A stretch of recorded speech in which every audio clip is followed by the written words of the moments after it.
Good morning. आज हम सभी व्याकरण पुस्तक के अंतर्गत अलंकार पाठ पढ़ने जा रहे हैं। अलंकार के मुख्य रूप से दो भेद होते हैं, शब्द और अर्थांग। सबसे पहले हम ये समझते हैं अलंकार होता क्या है।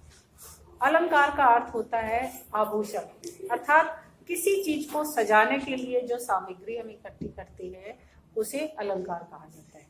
जैसे कि कोई स्त्री या पुरुष अपने आप को सजाने के लिए सुंदर सुंदर से कपड़े पहनेंगे और भी जो भी चीजें होंगी, स्त्रियां तो बहुत सारी चीजें पहन लेती है, नाक में, कान में, गले में बहुत सारा तैयार होकर हो जाती है, जबकि पुरुषों के लिए इतना श्रृंगार के साधन नहीं है।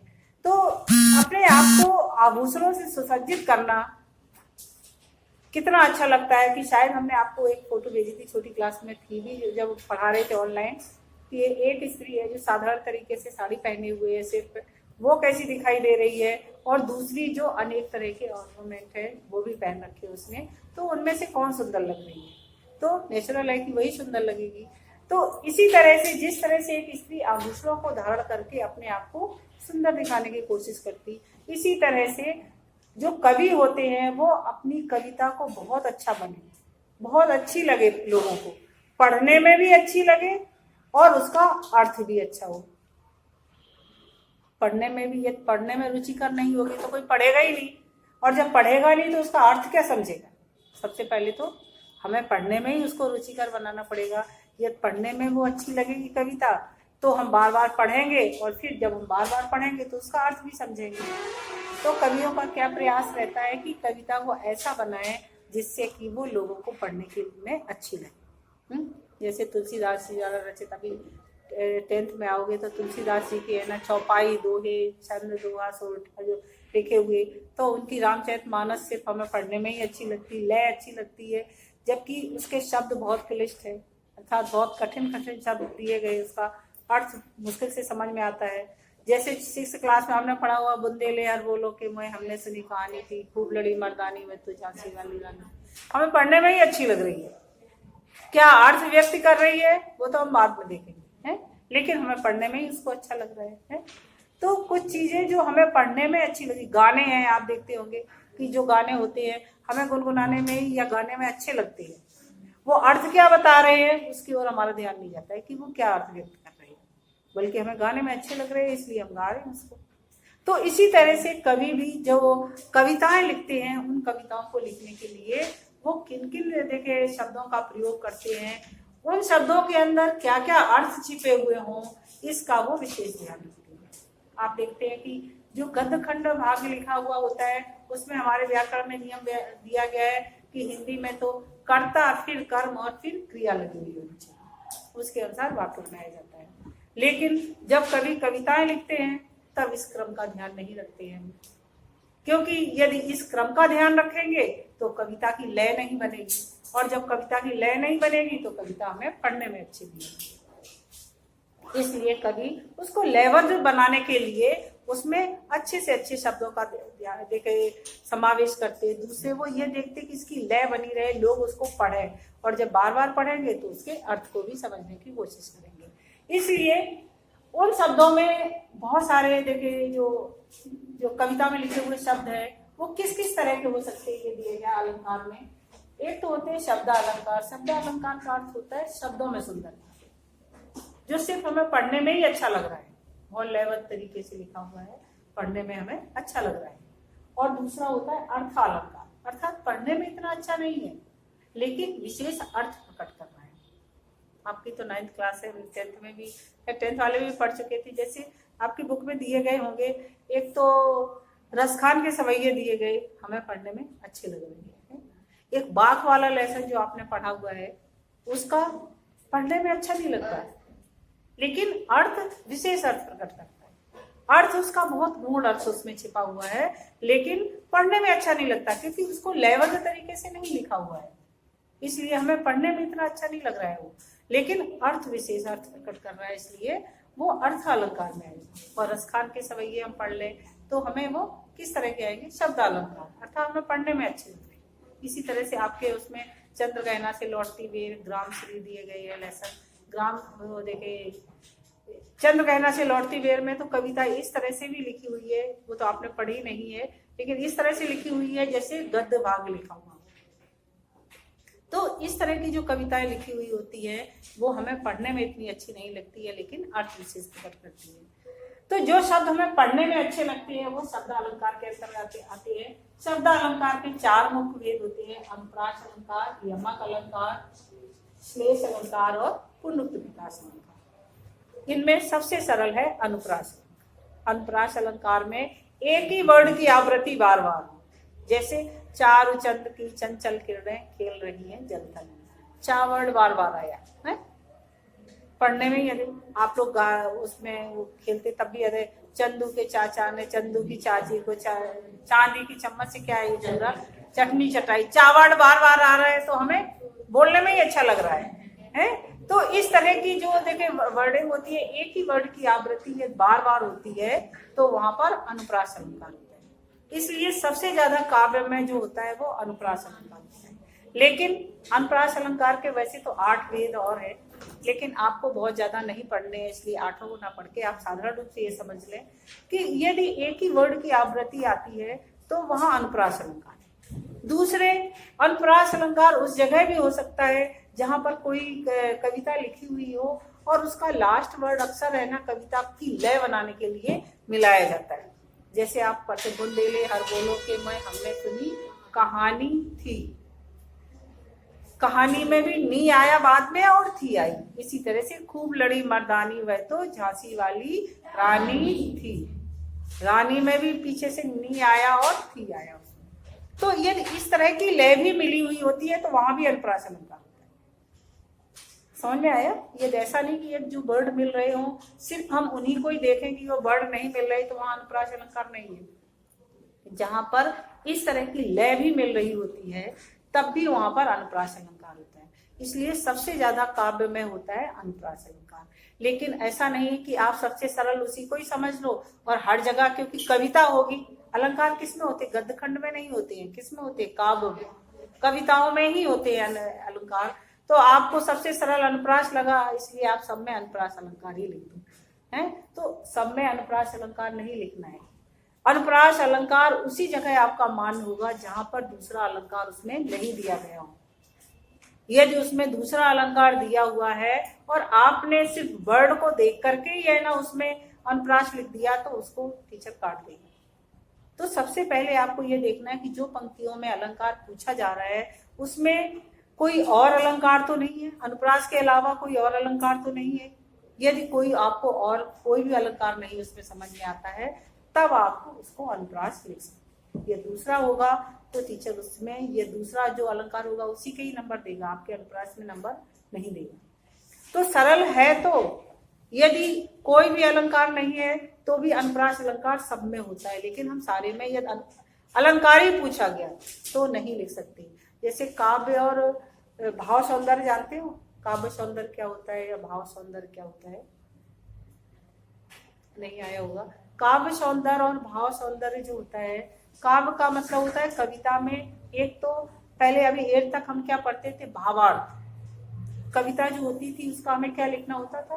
भावार्थ लिखना होता था। लेकिन अब भावार्थ नहीं लिखना है, क्या लिखना है? या तो भाव बताना है, अर्थात कहना क्या चाहता है लेखक, कहा क्या जा रहा है ये नहीं बताना है। भावार्थ में हम क्या करते थे कि जो लिखा हुआ है उसी का अर्थ लिख देते थे, लेकिन लिखा हुआ है वो नहीं बताना। इस लिखे हुए के माध्यम से कवि बताना हमें क्या चाहता था वो लिखना है आपको। तो भावार्थ हमेशा 2 लाइन का या 3 लाइन का, ज्यादा से ज्यादा, इससे ज्यादा बड़ा नहीं होता है। कविता कितनी भी बड़ी दी गई हो लेकिन उसका भाव बहुत छोटा हो है। इसीलिए आपको कभी कभी उसमें दिया कुछ पंक्तियां दी हुई होती थी ना, देखिए उसमें कि इसका भाव स्पष्ट कीजिए या इसका आशय स्पष्ट कीजिए, आती है ना आपके उसमें गद्य और काव्य जब आप पढ़ते हो तो बीच बीच में कुछ पंक्तियां दे दी जाती है कि इनका भाव स्पष्ट कीजिए या इनका आशय स्पष्ट कीजिए। तो भाव का मतलब यही होता है कि इसके माध्यम से लेखक बताना क्या चाहता है, क्या कहना चाहता है आपसे, वो भाव होता है। और काव्य सौंदर्य या शिल्प सौंदर्य उसको कहा जाता है कि जो हम शब्द अलंकार में बताते हैं, अर्थात जो कविता लिखी हुई है उस कविता में कौन कौन से अलंकार दिए गए हैं, उस समय आप है ना अनुप्रास अलंकार उसमें लिख सकते हैं। यदि आपको दूसरा अलंकार ये समझ में आ रहा है तब तो ठीक है, और यदि नहीं भी समझ में आ रहा है तो शिल्प सौंदर्य पूछा गया या काव्य सौंदर्य पूछा गया तो उस समय आप उसमें अनुप्रास अलंकार लिख सकते हैं। 1 से 3-4 पॉइंट लिखने होंगे। इसकी भाषा सरल है, इसके भाव को अच्छी तरह से व्यक्त किया गया है, कवि ने इसके तत्सम या तद्भव शब्दों का प्रयोग किया है, मतलब उसके विशेषता क्या है। उनकी विशेषता का मतलब भाव नहीं बताना है, बल्कि शब्द, जो शब्द में क्या विशेषता है वो बतानी है आपको, तो वो हमेशा काव्य या शिल्प सौंदर्य में आता है। अब आपको यदि बताना तो सबसे सरल है अनुप्रास अलंकार, हमने आपको बताया। दूसरा दिया गया यमक अलंकार। यमक अलंकार का अर्थ होता है कि यदि कोई शब्द 2 बार आया हुआ है तो दोनों बार उसका अलग अलग अर्थ हो, उसका अर्थ अलग अलग होना चाहिए। जैसे काली घटा का घमंड घटा, पहली बार काली घटा, घटा का अर्थ क्या हुआ, बादल है, और घमंड घटा, घटा का मतलब कम होना। तो 2 बार घटा शब्द आया है लेकिन दोनों बार अलग अलग अर्थ प्रकट करता है। दूसरा कनक कनकते 100 गुनी मादकता अधिकाय, या पाए बौराए जग वा खाए बौराए। एक कनक का अर्थ क्या हो गया, सोना, और दूसरे कनक का अर्थ हो गया धतूरा। लेकिन आप समझो ये कनक कनक 2 बार लिखा हुआ है, कावड़ 2 बार आया तो अनुप्रास हो गया, क्योंकि कावड़ 2 बार आ रहा है तो आप सोचो कि अरे ये 2 बार का लिखा हुआ है तो अनुप्रास अलंकार हो गया, तो इसमें अनुप्रास अलंकार नहीं होगा। यदि आप लिखोगे तब भी वो गलत हो जाएगा, समझे। तो उसमें आपको एक ही शब्द के, अर्थात यदि एक शब्द 2 बार आया हुआ है तो दोनों बार उसके अलग अर्थ है। जैसे आपने माला फेर जुग भया, फेरा न मन का फेर, कर का मन का डार के, मन का फेर। आप देखते उस मन का में एक बार लिखा हुआ है मन और का दोनों एक साथ लिखे हुए हैं, और दूसरे में एक बार तो उस चौपाई में ऐसे लिखा हुआ होगा और एक में लिखा है मन और का, दोनों अलग अलग है। तो इन दोनों के अलग अलग अर्थ। एक तो मन का अर्थ हुआ माला के दाने जो होते हैं, और दूसरे मन का अर्थ क्या होगा, मन मतलब हृदय, समझे। तो यहाँ पर भी वही यमक अलंकार ही होगा। ये ऐसा आता है आपके इसमें एग्जाम में, तो आपको ये ध्यान रखना है, क्योंकि इसमें भी यमक अलंकार ही होगा, एक ही शब्द 2 अर्थ। तीसरा दिया गया है श्लेष अलंकार। श्लेष का अर्थ होता है एक ही शब्द में अनेक अर्थ चिपके हुए होना। श्लेष का अर्थ है चिपके हुए होना। शब्द तो एक ही दिया गया लेकिन अर्थ उसमें बहुत सारे चिपके हुए हैं। जैसे शब्द दिया गया है सुवरन को खोजत फिरत कवि व्यभिचारी चोर।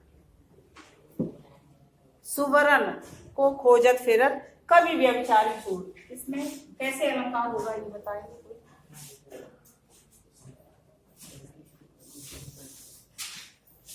ये तो बिगाड़ी नहीं कल्पना है।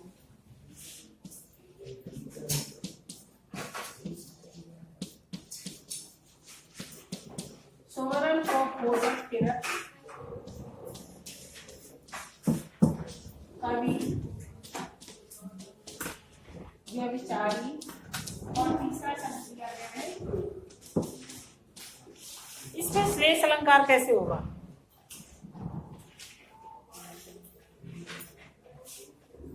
अर्थात इस सुवर्ण शब्द के 3 अर्थ हैं। 3 अर्थ हैं। कवि के अर्थ में इसका मतलब माना सुंदर, और वर्ण माने बर्ड। कवि कविताएं लिखने के लिए सुंदर सुंदर से वर्ड खोजता है कि कौन से कविताओं में डालें जिससे कविता अच्छी बने। तो कवि हमेशा क्या खोजता है, अच्छे अच्छे से वर्ड, जिससे कि उसकी कविता को अच्छी तरह से लिखा जा सके। है व्यभिचारी, व्यभिचारी का होता है कहानी, वो क्या ढूंढता है, माने सुंदर, वर्ण माने शरीर, सुंदर सुंदर सा रूप रंग जिसका हो। व्यभिचारी व्यक्ति उस तरह के व्यक्तित्व को ढूंढता है। और चोर क्या ढूंढता है, सोना। सुवर्ण का अर्थ होता है सोना।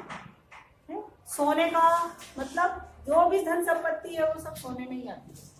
तो सुवर्ण देखे का अर्थ हो गया चोर के अर्थ में, अर्थात सोना। तो सुवर्ण को खोजत फिरत, अर्थात ये सब तीनों किसको खोजते हैं, सुवर्ण। तो सुवर्ण शब्द के कितने अर्थ निकले, 3। तो एक ही शब्द में जब एक देखिए एक से अधिक अर्थ प्रकट करता है एक ही शब्द जितने लोगों के अर्थ में, तो वो सब देखिए श्लेष अलंकार में आ जाता है। जैसे रहीमन पानी राखिए बिन पानी सब सून, पानी गए न उबरे मोती मानुस चून। मोती के अर्थ में पानी का दूसरा अर्थ है, मानुस के अर्थ में दूसरा अर्थ है, और चून के अर्थ में पानी शब्द के 3 अर्थ दिए गए हैं। तो जहां पर इस तरह का अलंकार होता है वहां पर श्लेष अलंकार होता है। दूसरे पुनरुक्त प्रकाश अलंकार और यमक अलंकार में आपको अंतर समझना है। जैसे कनक कनक ते 100 गुनी मादकता अधिकाय। कनक का एक कनक का अर्थ होता है सोना, दूसरे कनक का अर्थ होता है कनक। कनक शब्द 2 बार आया हुआ है, लेकिन दोनों बार अलग अलग अर्थ प्रकट कर रहा है। और पुनरुक्त प्रकाश अलंकार में एक ही शब्द 2 बार आएगा, लेकिन दोनों बार एक ही अर्थ प्रकट करेगा। कोकिल बोलो तो क्यों रह जाती हो, उसमें लिखा है रह जाती हो कोकिल वो तो रह शब्द 2 बार लिखा हुआ है, लेकिन दोनों बार एक ही अर्थ प्रकट कर रहा है। जहां पर एक ही शब्द या 2 बार आता है और दोनों बार एक ही अर्थ प्रकट करता है, तो वो होता है पुनरुक्त प्रकाश। पुनरुक्त शब्द आपने छोटी क्लासों में पढ़े होंगे। एक तो पुनरुक्त शब्द हुआ करते थे, दूसरे शब्द युग्म हुआ करते थे। है उन दोनों में भी रह खा खा देखे रो कर है, उसका रो कर बुरा हाल है। अब रो चाहे एक बार रोकर बुरा हाल है या रो कर बुरा हाल है, तो जो एक ही अर्थ प्रकट करता है एक ही, तो वो शब्द पुनरुक्त शब्द कहलाते हैं। शब्द युग्म आपने छोटी क्लास में पढ़े होंगे। शब्द युग्म कौन होती है? जो मिलते जुलते, सुख दुख हानि लाभ उनके बीच में डैश लगा हुआ होता है, तो वो शब्द युग्म कहे जाते थे। जब हम वो पढ़ते थे वर्ड विचार या शब्द विचार वाला, और पुनरुक्त शब्द शब्द युग्म और ये देखे द्वित शब्द संयुक्त वर्ड एक ही वर्ड, अर्थात जैसे त्रिशूल त्रा क्या हो गया संयुक्त वर्ड है। और दिल्ली बोला तो ला एक आधा ला और बड़ा ला मिला के ये क्या हो जाते थे, क्या बोलते थे इनको? द्वित वर्ड कहे जाते थे। एक ही वर्ड 2 बार आया हुआ है। छोटी क्लास में कभी ध्यान नहीं दिया है। अब ध्यान दिया हो या नहीं दिया हो, लेकिन